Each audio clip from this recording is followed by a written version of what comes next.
Ever wondered what it really takes to launch a jewelry brand? Not just any brand, but one that actually sells?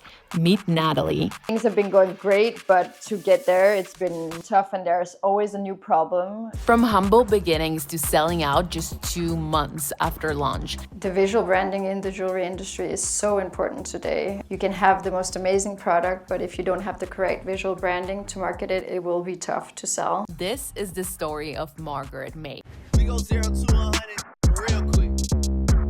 What inspired me to launch Margaret Mae was definitely that I'd always dreamt of building my own brand. So after 10 years of working in fashion, I think I finally built up the courage to do it. I feel like there's a lack of representation of Nordic design in the jewelry market internationally. And I thought that that would be cool to bring to the market as well. My grandfather was a geologist in Greenland, so he brought back amazing precious stones, these treasures that I loved looking through. So I was exposed to jewelry in a very early stage, and it gave me that passion for diamonds that I have. And I just think that jewelry is such an emotional and personal product, such a statement of your personality, how it finishes an outfit. It was pretty clear to me that I wanted to go into that field. It is designed to combine the purity of Scandinavian design with Parisian style and fashion, which is the two worlds I'm kind of mixing. So the first collection is inspired by Danish architecture. The whole Scandinavian aspect of the jewelry is that there's no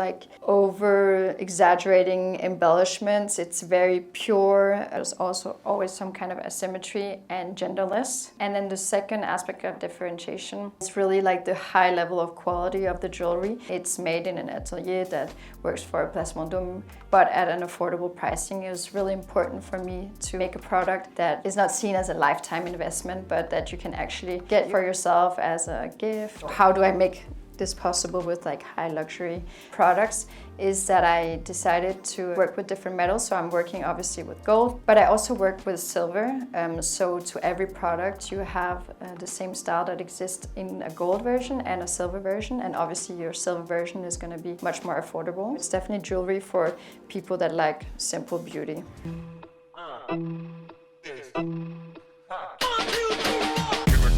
My dream job growing up was definitely working in fashion, being creative, being a designer. My path to get there was a little different. I started working in fashion on fashion fairs in Paris as internships, but I also on the side did finance and economics, so it was very different. But as soon as I started working, I came into fashion and was working in merchandising. I was a collection director. I did an internship at Vogue America when I was very young, so that was fun. And then I worked at the Couples, and I worked at Balenciaga, which was obviously creatively the biggest experience I've had in fashion. I mean, you're working with the most creative, artistic directors, so it's very impressive, and you definitely feel like you're at the center of the fashion world at those times. So it's just very exciting, so much to learn business-wise as well.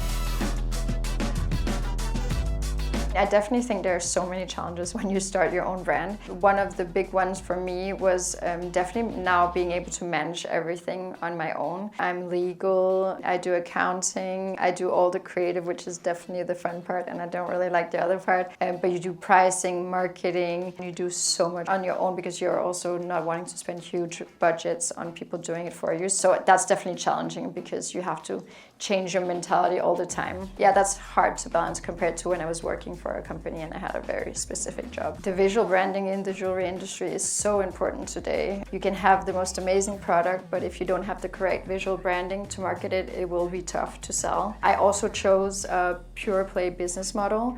So having qualitative and quantitative content will be almost as important as having a great aesthetic for the collection. I would say it just comes after the actual look of the collection. Then the next most important thing is visual branding. Hi, welcome.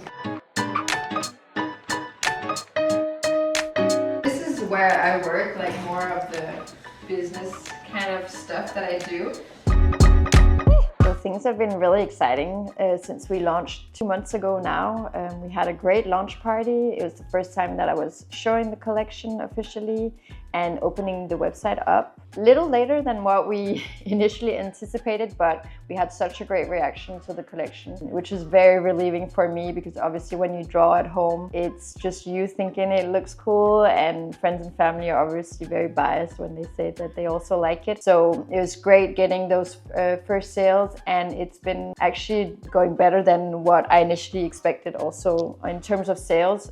So let's just hope that it continues. So I actually sold out on the Moonlight ring, which is the ring that I'm wearing right now, both in gold and silver. So replenishment is coming back, of course, but it was amazing to be sold out on the ring. I only have 1 ring of this Sunlight left also, and 3 pairs of these. So encouraging. I'm so excited to be sold out. It was an unimaginable moment for me. So my jewelry, the brand Margaret Mae, is very Nordic inspired. So obviously in that kind of identity, I want to do backgrounds that are very natural and take inspiration in very basic primary materials like stone, sand, and all this. So when I actually use Photoroom, I would do backgrounds like with water, sometimes stones like marble. I like showing it off on that, especially because it really brings out like the diamond and the simplicity of the jewelry. Just gives like a very aesthetic touch to it. Things have been going great, but to get there, it's been really tough, and there's always a new problem. I already saw that last year when I was building the brand, but it definitely continues when you're open up sales and just different problems. What is really important for my brand in particular is the visual aspect of it, because I'm only distributed online on the website. I don't have a store. I really have to have perfect visuals. And one of the things that we launched late was also because of the photo shoots. We needed 2 different types of photo shoots, 1 campaign shot, and then we need very basic pack shots, which is actually just a shot of the products on its own. So we really struggled with doing the photo shoot ourselves of the product. So I had a professional coming in doing that. I just thought with the photographers that it looked nice on a gray background. But as I hired a PR agency, they told me that they need all the shoots in white background. So that gave a lot of stress immediately, because I just thought we've just done expensive shooting. I obviously looked at, okay, how much was it going to cost to make a new photo shoot with a white background? That was a huge budget per photo. It's good that we had already started using the Photoroom app, because then I thought, okay, we can just maybe detour quickly now with a Photoroom, and we did that, and it was actually perfect. Like, it looked amazing, and I sent it off to the PR agency, which obviously didn't know how we got those the photos so quickly. But yeah, it was perfect quality, perfect execution, so that saved me a lot of money and also time, because normally when I have to send it off or do a shoot, you have to organize everything. It's a matter of weeks again, whereas this was sold quickly, thank God. So these are all the stock boxes that I have, and I'm giving out orders today to clients that I just received some rings, so they will receive the box like this and have their ring inside.